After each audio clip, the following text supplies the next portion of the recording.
All narcissists end up self-destructing. I have said for years that I actually want to do a whole series on this because if you look at history, you really do see that all narcissists end up self-destructing, including covert narcissists. I see it all the time. I see it in mediations. I see it in negotiations. Mark my words, as much as you think that they're invincible, as much as you think that they're so smart, as much as you think that they're so cunning, they do end up self-destructing.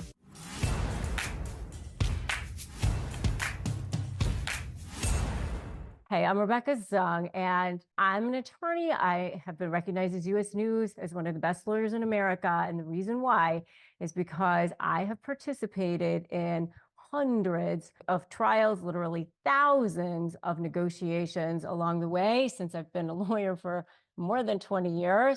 I know I look 5, right? That's what you're supposed to say. Anyway, I really started studying narcissism as a way to beat narcissists in the courtroom, and also have dealt with them in many, many different aspects, including my own personal life, unfortunately. But I will tell you that they definitely overplay their hand. And that's one of the things that you'll end up seeing a lot of times, especially in negotiations, but it's just in life in general. While covert narcissists can be harder to spot in some ways. And by the way, if you're new here, welcome. Please feel free to subscribe, hit that notification bell. The overt ones, yes, they're more brash. Yes, they're louder, attention seeking, all that good stuff. The coverts are like, oh, I don't want attention. I hate that. In some ways, they do want attention. They just get it in different ways. Conversation always has to kind of turn toward them. I'm the victim. It's more like the victimhood of it all. And it's very subtle, the way that the conversation turns toward them. And it's never about you. It's a manipulative type of toxicity when you're dealing with a covert narcissist. It's a subtle undermining. It's a subtle, I'm not for you kind of a thing. They seem shy. They might seem reserved. They might seem, it's passive aggressive. They seek their validation. They seek their attention through indirect means. But what they end up doing is they self-sabotage. They self-sabotage by isolating themselves. They don't have genuine relationships. They are kind of angry all the time. There's an underlying rage. They don't like people. They're jealous of people. They put people down through their little jabs at people, low level of jealousy about people all the time. Why is it her, not me? How come she's succeeding? Only got their success through this. There's always sort of like a put down about something. There's like a biting, a backbiting. They don't make genuine friendships.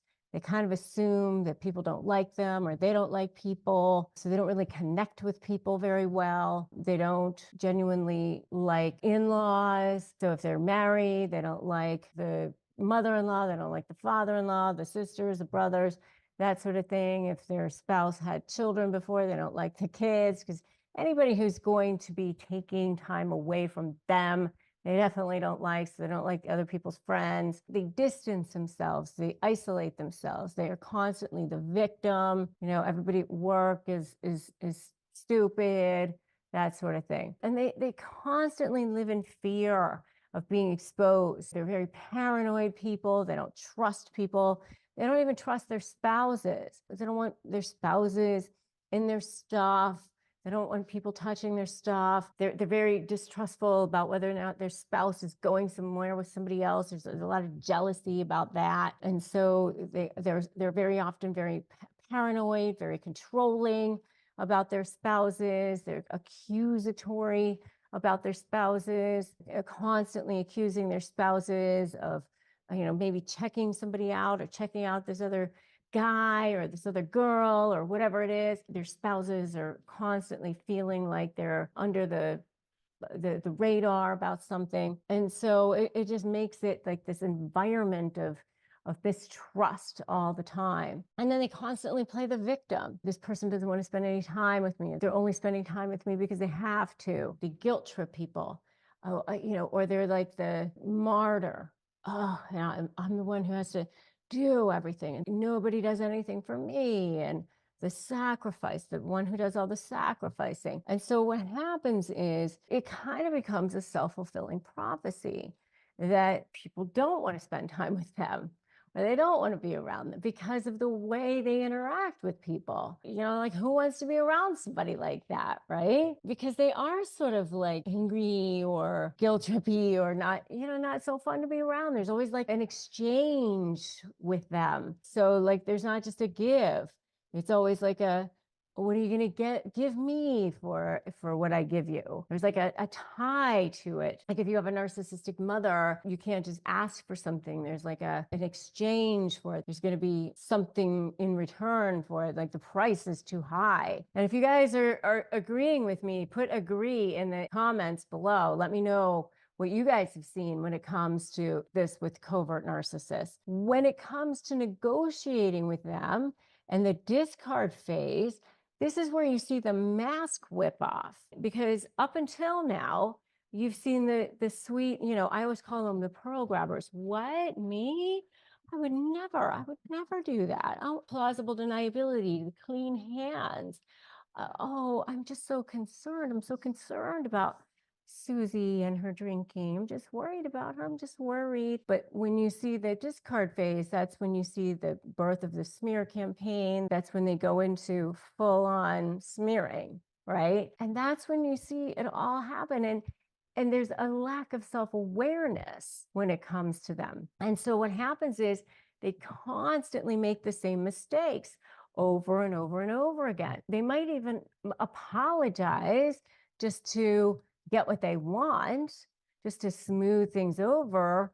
Oh, I didn't intend for that to happen.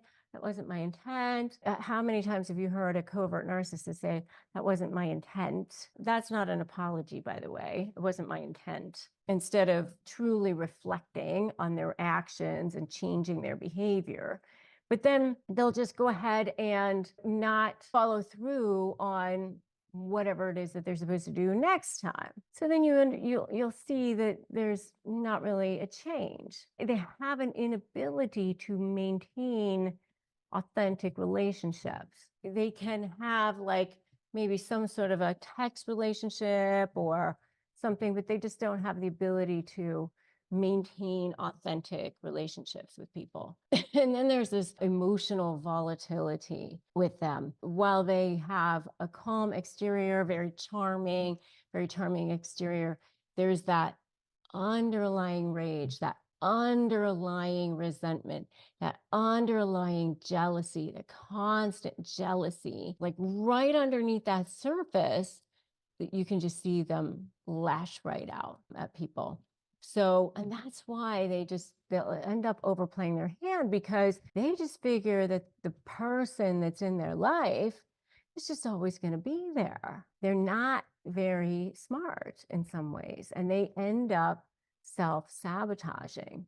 They do. They end up self-sabotaging. They don't realize, that person's only going to hang around for so long. If you guys have encountered a covert narcissist, you have a story to share, I would love to know how you've seen them self-destruct. Leave a comment below.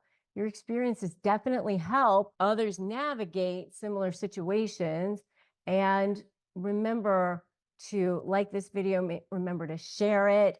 Your stories help others, all right? Knowledge is power. And if you really want power, grab my free Crush My Negotiation Prep worksheet. That's power, because it's a playbook. It's huge. It's amazing. So make sure you grab that. That's at winmynegotiation.com. Join my free private Facebook group, Narcissist Negotiators with Rebecca Zung. Together, we turn conflict into cooperation, to get high conflict into harmony. The next video that I want you to watch is how to make a narcissist panic.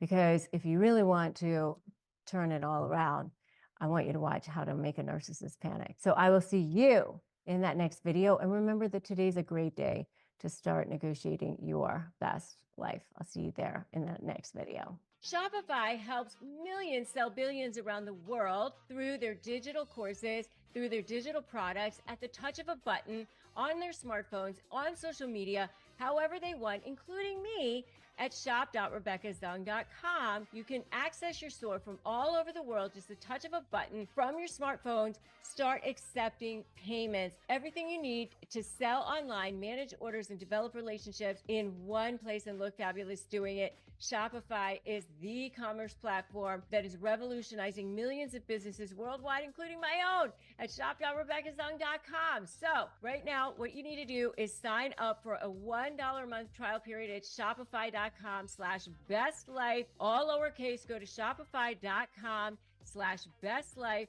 to take your retail business to the next level today. Shopify.com/bestlife.